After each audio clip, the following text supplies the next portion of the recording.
परिसरी में आप लोग लगा लें।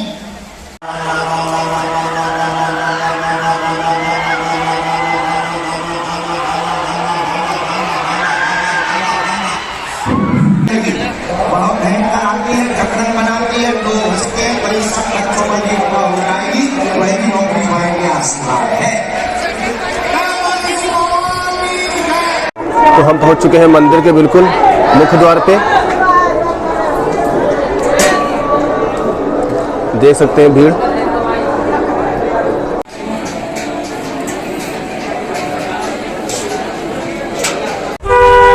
अगर आप आगे धाम आना चाहते हैं तो सबसे पहले आपको ट्रेन पकड़कर आना होगा खजुराहो, और खजुराहो रेलवे स्टेशन आने के बाद वहाँ से 40 और 50 रुपए के रेट में टेम्पो मिलते हैं। ये आपको लाकर छोड़ेंगे बागेश्वर धाम से 500 मीटर पहले। फिलहाल अभी 151 कन्या विवाह चल रहा है, इस वजह से ये 500 मीटर पहले उतार रहे हैं, और जैसे ही कन्या विवाह महोत्सव ख़त्म होगा तो उसके बाद ये धाम से करीब हमें 100 मीटर पहले उतारेंगे। तो अब चलते हैं हम लोग धाम की तरफ। तो हम लोग धाम के बिल्कुल करीब आ चुके हैं, बस कुछ ही देरी में बिल्कुल धाम पे आ जाएंगे। तो हम लोग बिल्कुल दोस्तों धाम पे पहुंच चुके हैं, और ये धाम का मुख्य प्रवेश द्वार है। 151 कन्या महोत्सव होने के नाते यह मुख्य द्वार अभी बंद है फिलहाल इस मुख्य द्वार का रास्ता आगे से कर दिया गया है। पहले ये रास्ता था, और महोत्सव ख़त्म होने के बाद फिर से ये रास्ता चालू कर दिया जाएगा। फिलहाल इस रास्ते के ठीक बगल में ही यहाँ पर 151 बेटियों को दिए जाने वाली बाइकें रखी हुई हैं, जिन्हें आप देख पा रहे हैं। और दोस्तों मंदिर के मुख्य द्वार से ही जो बिल्डिंग देख रहे हैं, ये भभूति बिल्डिंग है।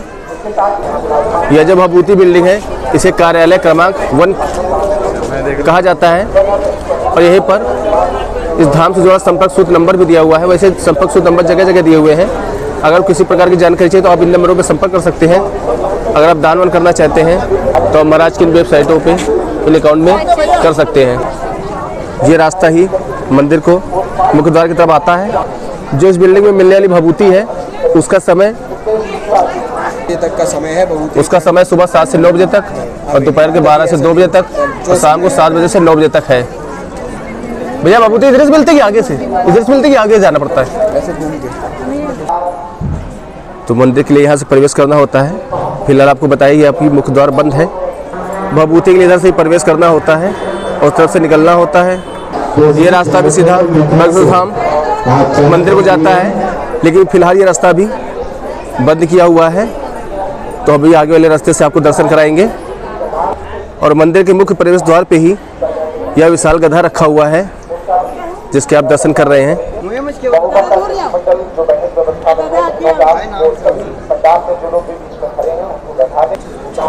तो दोस्तों सबसे पहले चलते हैं परिक्रमा मार्ग पे, और फिर आपको मंदिर के दर्शन कराते हैं। मंदिर के ठीक सामने, मुश्किल 100 मीटर सामने, यहाँ पे सन्यासी बाबा का दरबार हाल है, और यहीं पर महाराज जी की गाड़ी रखी हुई है, जिससे कभी कभी वो रात्रि को भ्रमण करते हैं। देख सकते हैं आप, ये दरबार हाल में रखी हुई है। मंदिर के चारों ओर परिक्रमा मार्ग पे आपको इसी तरह से आगे खाने पीने की दुकानें दिखेंगी, और इनके ठीक पीछे टेंट बने हुए हैं, जहाँ पे 100 रुपए में रुकने ठहरने की व्यवस्था होती है। इस तरह की जगह जगह हॉल बने हुए हैं जहाँ रुकने की व्यवस्था है, और इसी तरह से धाम के चारों तरफ व्यवस्थाएं हैं।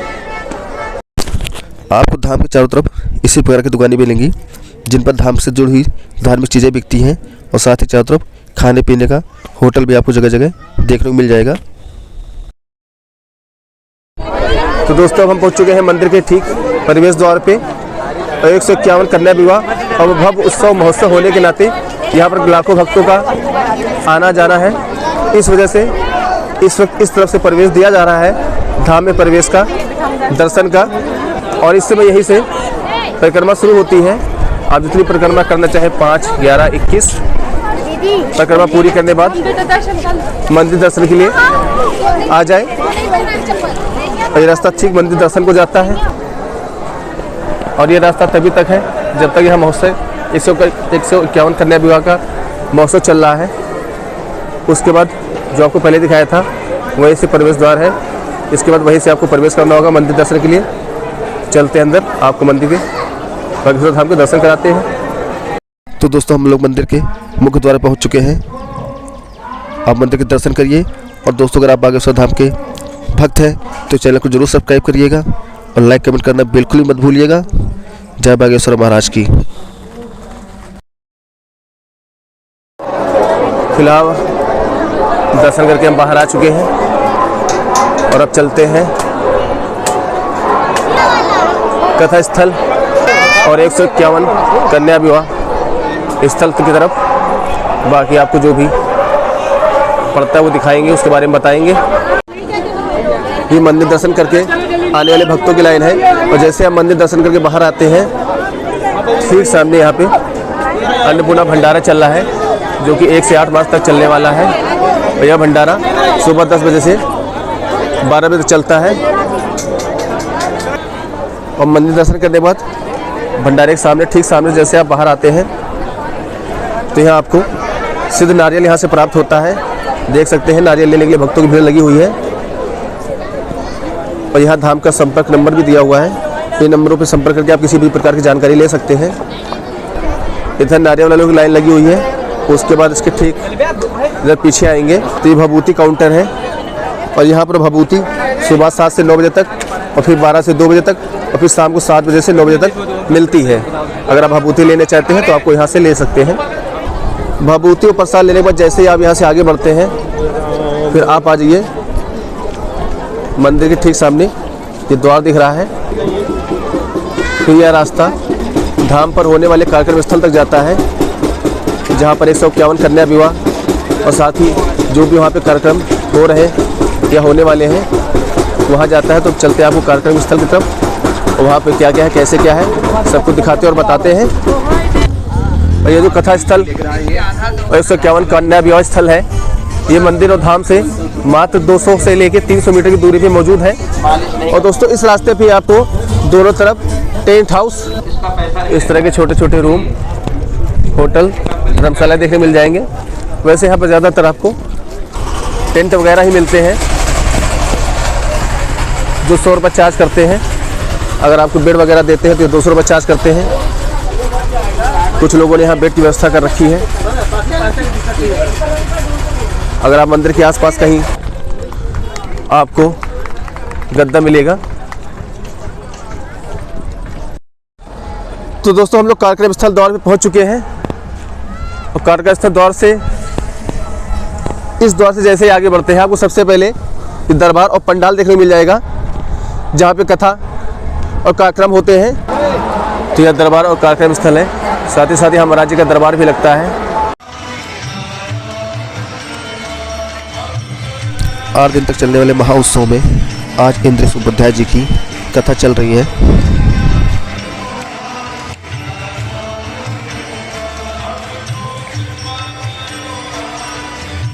जिसे आप देख पा रहे हैं इस दरबार के ठीक सामने जैसे ही बाहर आते हैं 151 कन्या विवाह में दिए जाने वाले उपहार सामग्री को यहाँ पे रखा गया है।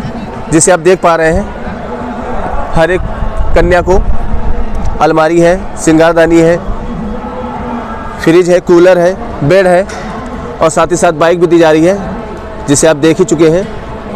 सभी कन्याओं को एक समान सारा सामान दिया जा रहा है, किसी को भी अलग अलग नहीं है। जो भी एक कन्या को मिलेगा वो 151 कन्याओं को दिया जाएगा।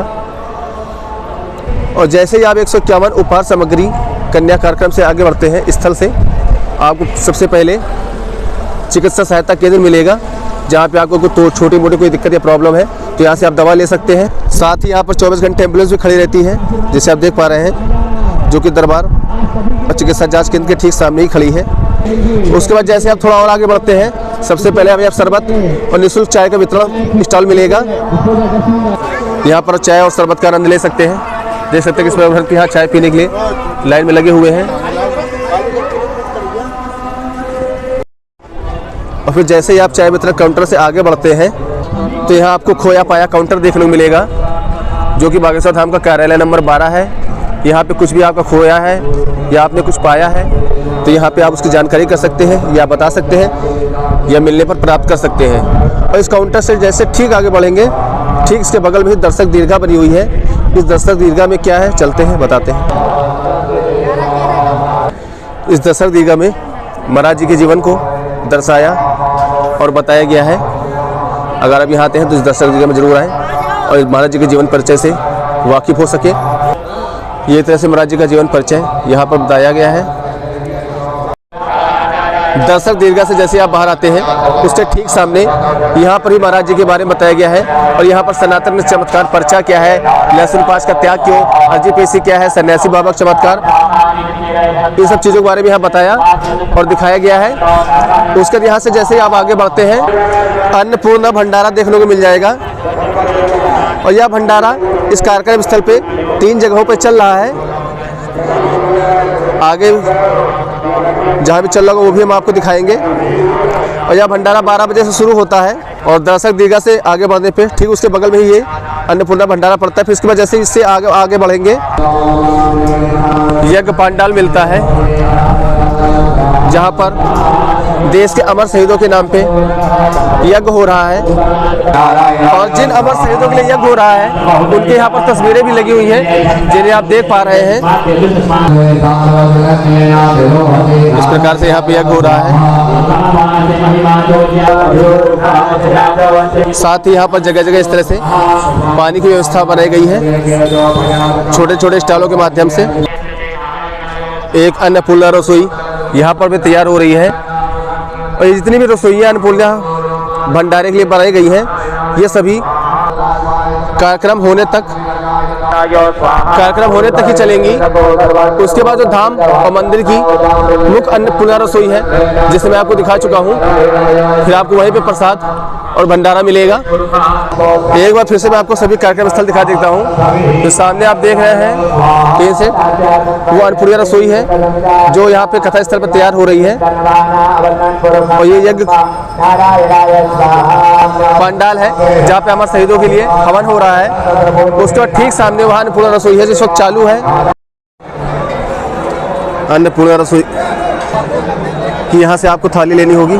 थाली लेने के बाद जब लाइन आगे बढ़ेगी, जैसे जैसे लाइन बढ़ती रहेगी आपको पूरी सब्जी दाल चावल सब मिलता रहेगा। आराम से लेकर बैठ के खा सकते हैं। खाने के बाद आपको थाली धोकर रखना होगा, फिर वो थाली यहाँ पे वापस आ जाएगी आने वाले भक्तों के लिए। उसके ठीक सामने दर्शक दीर्घा है। उसके बाद वह स्थल के लिए उपहार स्वरूप देने भेंट स्वरूप चीज़ें रखी हुई हैं। उसके बाद ठीक सामने बाबा जी का दरबार और होने वाले कार्यक्रम के लिए पंडाल लगा हुआ है। साथ ही साथ यहाँ पर लोकल लोगों के द्वारा लगाई हुई छोटी छोटी दुकानें भी हैं, स्टॉल वगैरह हैं जहाँ पे आप कुछ भी चीज़ें खा पी सकते हैं। और हाँ दोस्तों, अगर आपको मेरा वीडियो पसंद आ रहा है तो लाइक कमेंट शेयर करना बिल्कुल भी मत भूलिएगा।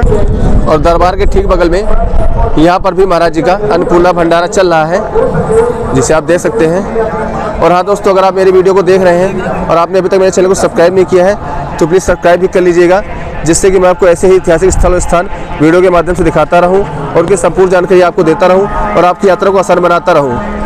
अगर आप वीडियो माध्यम से दी गई जानकारी के अलावा अन्य कोई जानकारी चाहते हैं तो आप मुझसे कमेंट करके पूछ सकते हैं।